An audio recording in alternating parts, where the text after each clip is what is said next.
আমার স্বামী আমাকে 2 তালাক দেওয়ার 3 দিন পর আমার মা মারা যান। মেয়েদের বাহ্যিক যে সৌন্দর্য থাকে, আমার সেটা নেই। আমি অত লম্বা নই, দেখতে অত সুন্দর না। চেহারার গড়নও ভালো না, টানা টানা চোখ নেই। এক কথায় দেখতে কোনো অংশে মায়াবী নই আমি। তবু ভাবতাম, হয়তো মানুষের বাহ্যিক সৌন্দর্যের থেকে মনের সৌন্দর্যই আসল। কিন্তু আমার ধারণা সম্পূর্ণ ভুল ছিল। আমার স্বামী আমাকে টাকার লোভেই বিয়ে করেছিল। এই জন্য কয়েকদিন সহ্য করেছে, তারপর 2টো বাচ্চা হলে আর আমাকে সহ্য করতে পারে না। আমাকে নিয়ে সে কোথাও যেতে পারে না। আমার জন্য তার সবার কাছে ছোট হতে হয়। দেখতে বাজে আমি, হেনতেন নানা রকম অভিযোগ তার আমাকে নিয়ে। বকা, মার লেগেই থাকতো ঠুনকো ঠুনকো কারণে। একসাথে 2 তালাক দিয়েছে, যখন তখন বাকি 1 তালাক দিতেও তার সময় যাবে না। যেদিন 2 তালাক দিয়ে তাড়িয়ে দিয়েছিল, সেদিন ভাবলাম এত অত্যাচার আর সহ্য করব না। এবার না হয় নিজের মতে করে একটু বাঁচি, এই ভেবেই বাড়ি চলে আসি। কিন্তু মা হঠাৎ করে মারা গেলে আকাশ ভেঙে পড়ল আমার মাথায়। বাবার কাছে যে খুব একটা আহ্লাদী আমি, এমনটাও নয়। বাবা তেমন ভালোবাসেন না হয়তো, আর বাসলেও জানি না। ছোট থেকেই বাবার তেমন কোনো আদর স্নেহ পাইনি, তার কারণ একটাই, আমরা 4 বোন। কোনো ভাই নেই। বাবার ছেলের শখ ছিল খুব। ছেলের আশায় এতজন বোন আল্লাহ দিয়েছেন। তার ওপর কোনো বোন দেখতে আহামরি সুন্দর নয়। সবাই কালো। কি আর করব, এতে আমাদের করারই বাকি আছে। আল্লাহ যেমন ইচ্ছে করেছেন, উনি তেমন করে আমাদের বানিয়েছেন। বাবার অবস্থা মোটামুটি ভালো, উনি স্কুল টিচার।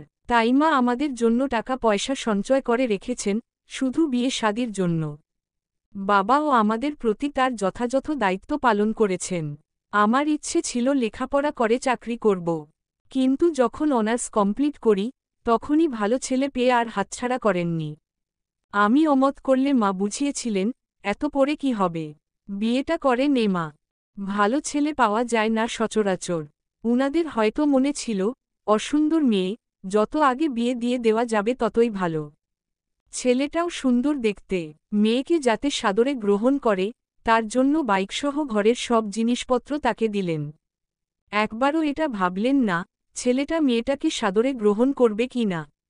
তারপরেও যত কুৎসিত হই না কেন দেখতে, মায়ের কাছে আমরা 4 বোন ছিলাম রাজকন্যার মতো।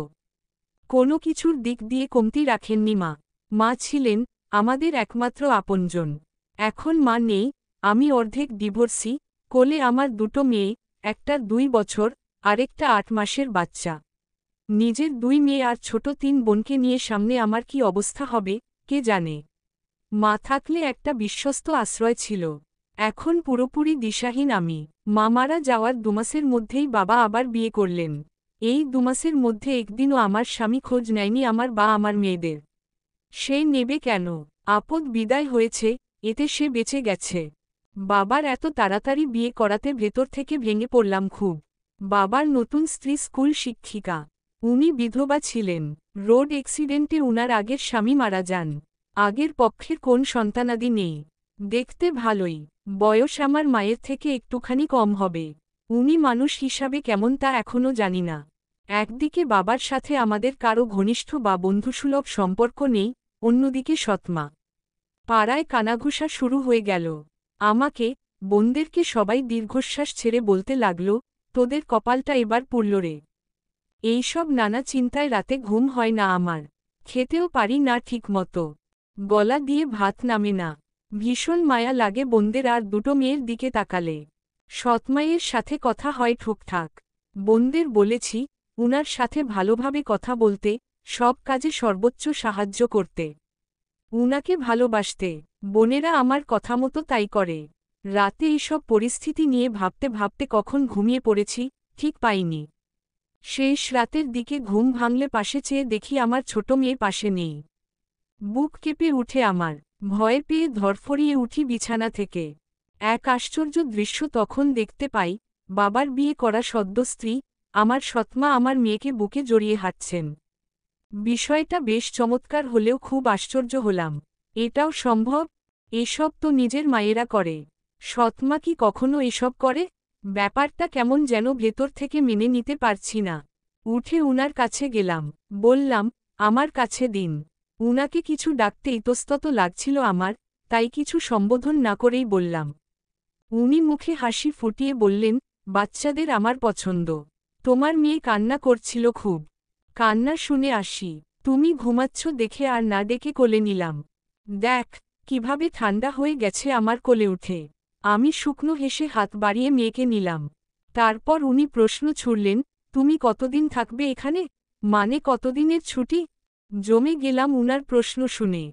ভেতরে ভেতরে নিভে গেলাম খুব। বাবার সাথে ছোট থেকে ভালো সম্পর্ক থাকলে, বড় একটা ভাই থাকলে, নিজের কোনো ইনকাম থাকলে, উনার প্রশ্নের উত্তর গলা উঁচু করে জবাব দিতে পারতাম।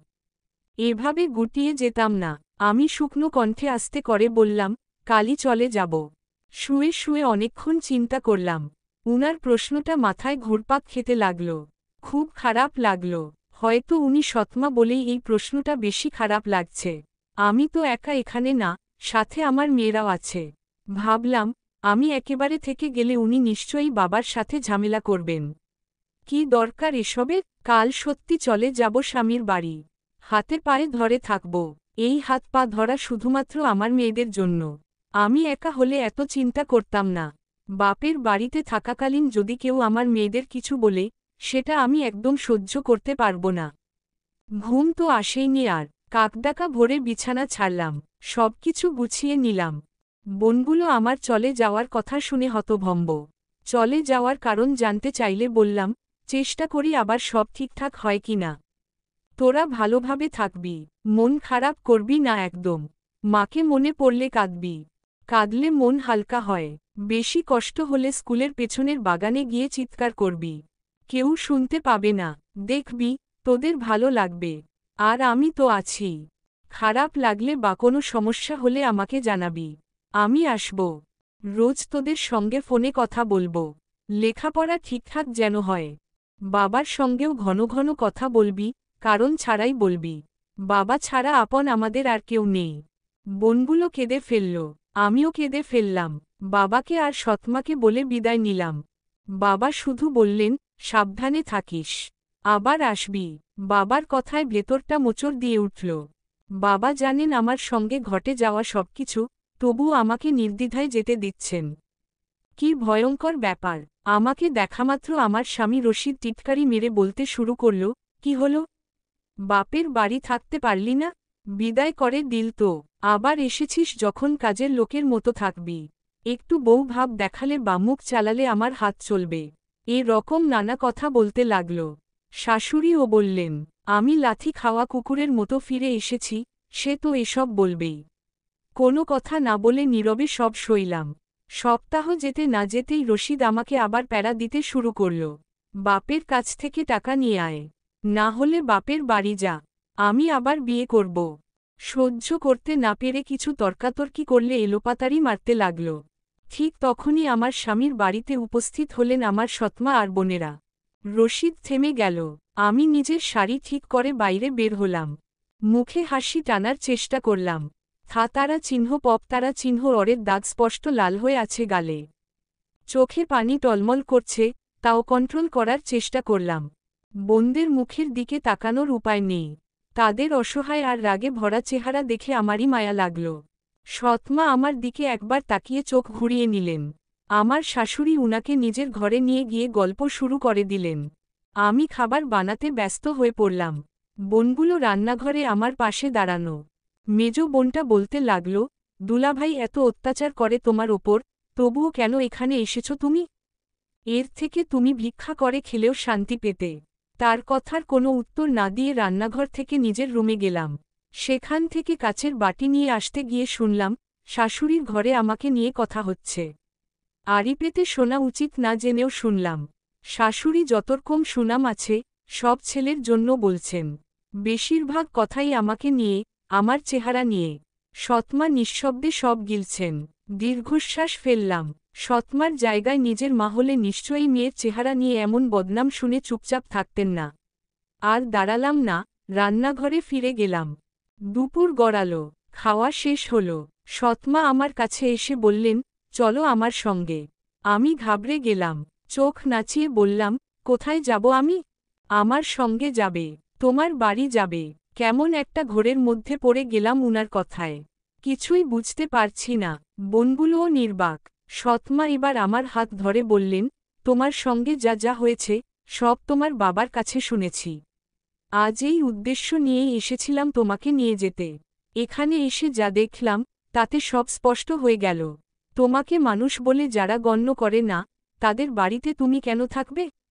এত কিছু হওয়ার পর কেন ফিরে এলে সেটাও বুঝলাম না। আমি আমতা আমতা করতে লাগলাম। আমি যে চলে যাব, আমার মেয়েরা? সৎমা হাসলেন। আমি যেহেতু তোমার মায়ের জায়গায় আছি, তাই মায়ের জায়গা থেকেই বিচার করছি। মেয়েরা মা ছাড়া কি থাকতে পারে? মেয়ে দুটো তোমার সঙ্গেই থাকবে। ঘাবড়ানোর কিছু নেই। বিশ্বাস করুন, উনার এই কথাগুলো শুনে আমি রীতিমতো কাঁপতে লাগলাম। এও সম্ভব? খুশিতে ঝোড়োঝোড়ো করে কাঁদতে শুরু করলাম।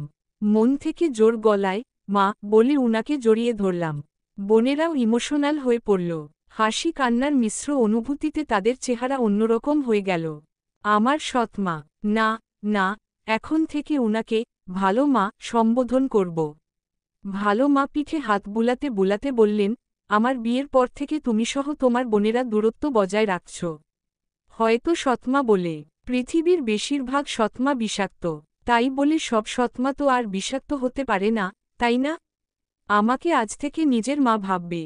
মায়ের সঙ্গে সুখ দুঃখ যা বলতে, আমাকেও তা বলবে।